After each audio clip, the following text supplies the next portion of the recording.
pertemuan kami pada hari ini.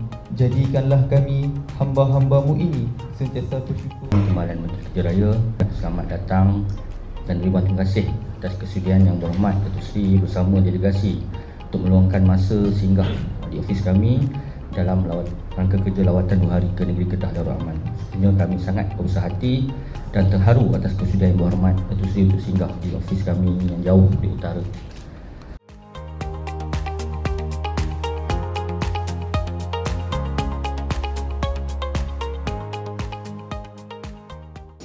The operation room receives notifications from the system and will alert the action team, known as Team Pro, to take action.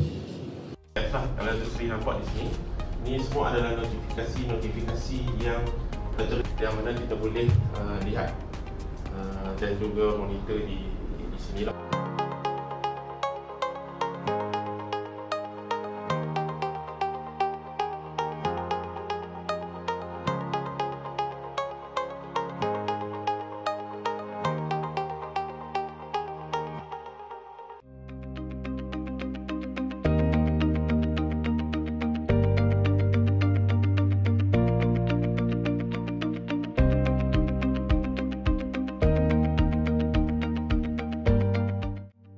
Dan saya juga Timbalan Menteri pertama datang ke JKR Negeri Kedah sepasukan.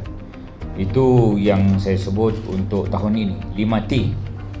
T yang pertama tadi, iaitu turun padang, turun padang. Maka ini turpa saya lah. Lepas itu teknologi terkini, sebagai contoh kita boleh melihat online reporting dan sebagainya. Itu teknologi terkini.